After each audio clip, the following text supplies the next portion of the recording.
All right. Yeah. Well, welcome. First of all, I figure you can introduce yourselves. Sorry, we'll go left. Hi, I'm Paddy. I play the drums and sing in the back of Westside Cowboy. Hello, I'm Aoife, and I play bass and sing closer to the front of Westside Cowboy. So it's Friday today, which means that in a week from now, the first album Yeah, is it? goes on will be coming out. Oh, yeah. So how are we feeling about it? I'm very excited. I realised the other day, I realised how close it was, and I think when you've listened to it, you've gone through the process of making it and picking the cover and doing all the random bits around it, you forget that nobody, a lot of people haven't heard it yet. Yeah. I just assumed we've spent a little bit more time with it, and so I was like, it's old news to me now. But yeah, we're excited for other people to hear it. I think that's what the only thing that's missing from it all is just seeing how it interacts with other people's lives and listening habits and things. So yeah, looking forward to that part of things. You've really garnered a reputation as this live performance band. You know, you do so many shows. Will there be versions of the songs that you played live before that you're excited for fans to hear a studio recording of? I'm trying to think. Pin-Up Boys we played forever before we recorded it, or before we put it out rather. And that's cool to have that out because people repeat gig goers were sort of getting to know the songs, and that was the same with Kickstones too.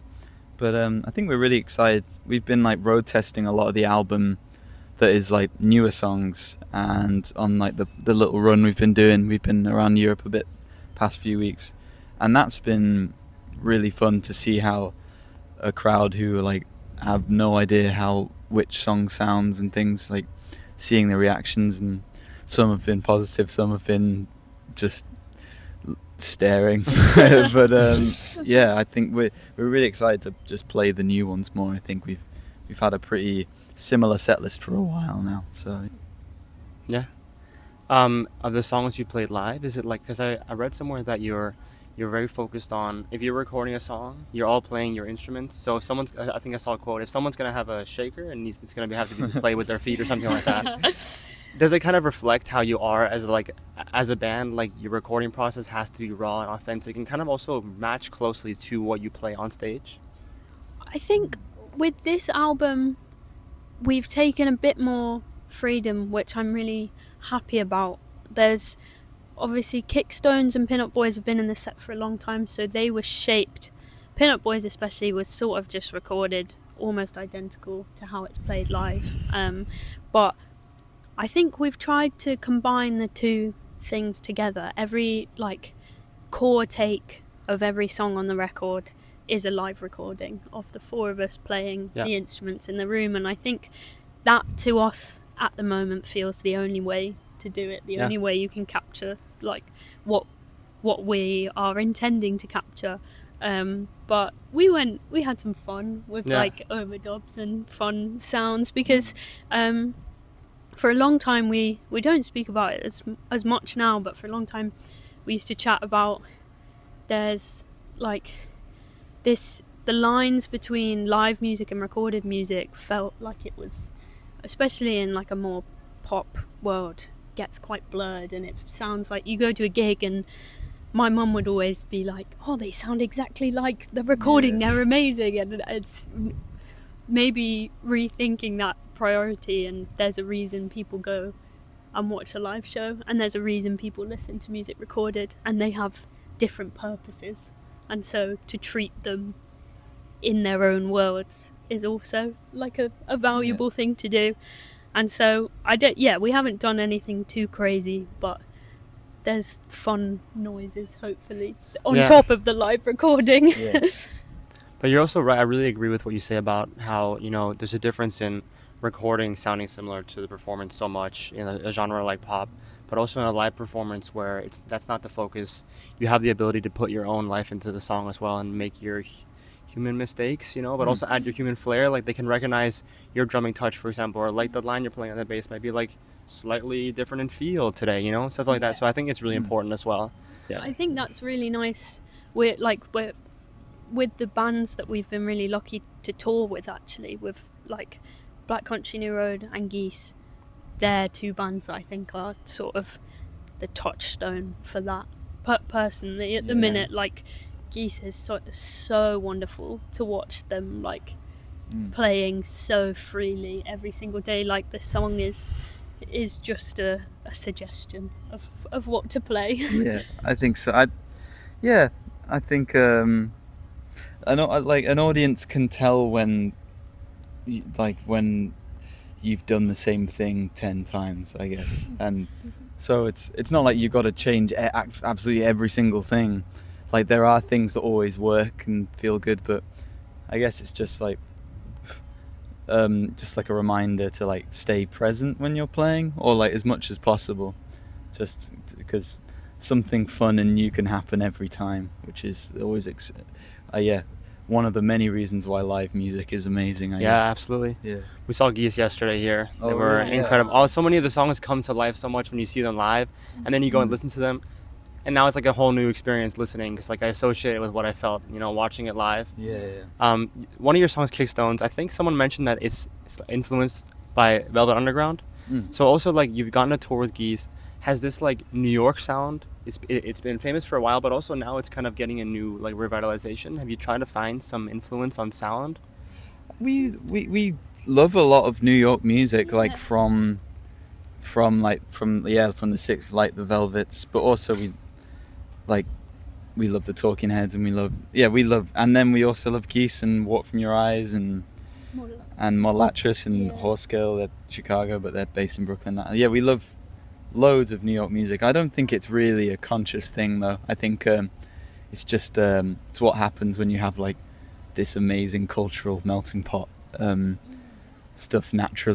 Cool things naturally kind of happen, and it also helps that it's such a center for like industry and stuff. Like it's one thing that maybe is a little unfair, perhaps, because always when it's similar with London in England, for example, like there will be amazing art happening everywhere. However, this massive place will like suck in all these from all these other places for good reason, because like people want to try and do what they can, and if the labels are based there, or if the TV is based there, it's natural. But yeah, we love a lot of New York music, but yeah, I don't think it's really a conscious thing, I'd say. I don't know. For you, Patty, I know you guys are really musicians, and also New York-wise, as a drummer, some of the greats all time are from New York. Buddy Rich, Steve Gadd. Yeah, sure. So is there like when you bring drumming to this new album, do you think on like how I'm gonna try to? Because a lot of those are so well known for how they bring life to recordings and have their own personal, recognizable style. Do you think consciously as a drummer, like, I really feel like I have some of me in the song that I can hear when I'm playing? Wow. You always want to like you always want to be able to like know it's yourself playing and stuff. I think it's like the whole thing with drummers and like rhythm sections is there's like this focus on being selfless all the time, and that is like true and incredibly valid, but you always want to feel like it's you, and that but you just have to let whatever you just got to do whatever the song is sort of pushing you to do, I suppose, and whatever energy like the idea is giving you, you kind of just got to roll with that, and that kind of goes for Cowboys as a whole, really. Like the minute you start overthinking something or wondering about, oh, maybe I should add this or take that out, like it's always good to be like critical about what you're playing and stuff, but you really should just trust your gut a lot of the time, because 9 times out of 10 that will most of the time be the right thing to do. And yeah, drumming is great like that because it's so physical, so you just kind of trust your body and things. And Lauren, the guy who produced the album, he is an amazing drummer, and it was at first quite daunting having to play in front of him and things, but then the more we talk about drums, the more I'd feel really excited to play in front of him, and I'd be really excited to try something and inevitably fuck it up or something, because like he'd either be like, nah, that's trash, or he'd be like, nah, that was bad, but that thing, you did a thing there, and that became like really cool. And yeah, we all learnt a lot from recording with him in that way. Have you, so I'm gonna ask you this question, Aoife. Have you, as a group, you've been playing so much music now in front of all these different crowds. You seem like you're so close as a band. You know, you're always referring to yourself in the third person, you know, Cowboys or whatever. Do you feel that touring more and playing in front of crowds has brought you close together and added an element to you as friends, but also you as collaborators? Yeah, I would say so. I mean, we were all very good friends before it started. I knew Jimmy the least just because I hadn't like grown up with him like Paddy had, and I hadn't played in bands before, and so that was nice because now we live together and we're really good friends just from even the early like first year of Cowboys. But I sort of lived, like me, Paddy and Ruben lived in each other's pockets for about 3-4 years, and you do find a bit more about people when you like can't escape them, and that is what touring is, which is we're all very, well, as is everyone, an individual person, but we all have our various quirks, and like learning that out about people, and I don't know, I think it's obviously brought us closer together.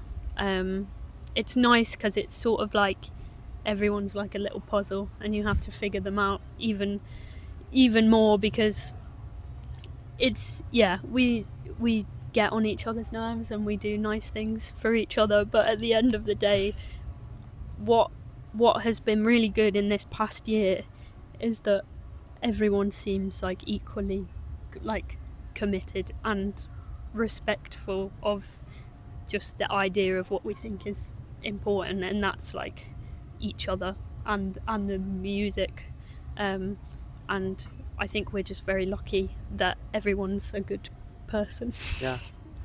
Sounds like a very sound answer. Yeah. Very sound concept for sure. I really would like to ask you, just on a one-off thing, who came up with the tagline, like when you yell out Westside Cowboy? Oh man, it's quite a recognizable thing, you know. Yeah. Someone has been saying that you did it for like a recording. Yeah. We argue about memories a lot, yeah, but I feel like there's false memories going around. My memory is that we were recording the one on Jimmy's 4-track that nobody has ever heard, but I think you did it to like make us play, like you'd never done it before and you just yelled it to like, because we were like messing about in your bedroom. We were all, like, and then maybe it stuck. We didn't do, I remember, and you should never have done it. Yeah. What a joke got out of hand. But yeah, we did it. I remember, yeah, I think it was in my bedroom. It was late, it was dark. Yeah, and we did it one time. I think just thought it'd be funny to like, you know, like how like Jason Derulo like says his name at the start of his song. Khaled. Or DJ Khaled. Yeah. It's like a producer tag. Yeah, you know? yeah. It really is, yeah. We kind of were like laughing about that idea. And then we did it. It's just like with a lot of things when we started Cowboys, when we figured out we wanted to play gigs, we just thought like, right, so how can we actually get people to watch them? And if everyone's chatting in a crowd and you got to do something to make people turn around. So I remember we did it at Fuel, which was like our second gig, and then someone happened to film that, and then people being like, oh, I like the song where you shout your band name at the start and stuff. And I think now it's unfortunate in the land of short form content. it's Reels Fuel. Yeah, it does feel very much like the 30 seconds of the song that was made specifically for a short form content, and that is, I think that makes our skin crawl. but the initial intention was pure and unthinking. Yeah. Yeah. I think I'm happy that it exists, and I like that, even if it is like kind of silly and gimmicky, like if it's something that ropes people into listening to our music, you know, that's still a win, I suppose. Absolutely. Somehow, maybe. I Absolutely, don't know. Yeah. Maybe ask me that on a different day. Maybe I'd be a bit more cynical. I think we've got to sample it as like a producer tag that I just think comes it's- in. I think if like that's a so producer, many yeah, songs, or like that's hard one as fuck. one like show you have a soundboard, and it's just like whenever people are not Yeah. looking, you just play it. It's like, all right, guys, like look at us Yeah, again. we but- should but- just get but- that as a sample. Yeah, Yeah. definitely. I have one last question for you. Hmm. You mentioned it about the importance of you want people to be present at your shows and really be able to engage with the live music and be around each other as well. So with this album coming out, how do you envision it? Your dream scenario of the world engaging with it? Are you gonna really try to put it out in as many live spaces as possible, or kind of let it sit amongst people and they can take it as they wish? I think it's important to let people just do what they like with it, I suppose. We really like the idea of people listening to it on a form of media that isn't streaming, I suppose. Like streaming obviously is very accessible to loads of people, but I think there's something we'll speak from experience as people who are really enjoy collecting physical music, whether that's CDs, vinyls, tape, but also MP3s off Bandcamp or wherever else. I think it's been said a million times before, but there is something that you gain where you are willing to take a risk and if you're lucky to have £7 or whatever, spend it on an album that you maybe have heard 2 songs on it that you think are all right, and then because I don't know why I'm saying that, but because when that works out, that album becomes so much more special to you, and we can both think of we've got lists as long as our arm of examples of when we weren't quite sure, but we took a punt and then we were happy about it. And then we love to play live as well, and I think we're really excited to play the new songs to people once people have had time to digest them themselves and make their own sort of minds up about it all and things. I think it's it's a very personal album to us, but it's vague enough, hopefully, that people, if they would like to and they feel attached to it, they can put whatever they want into it and get that back out.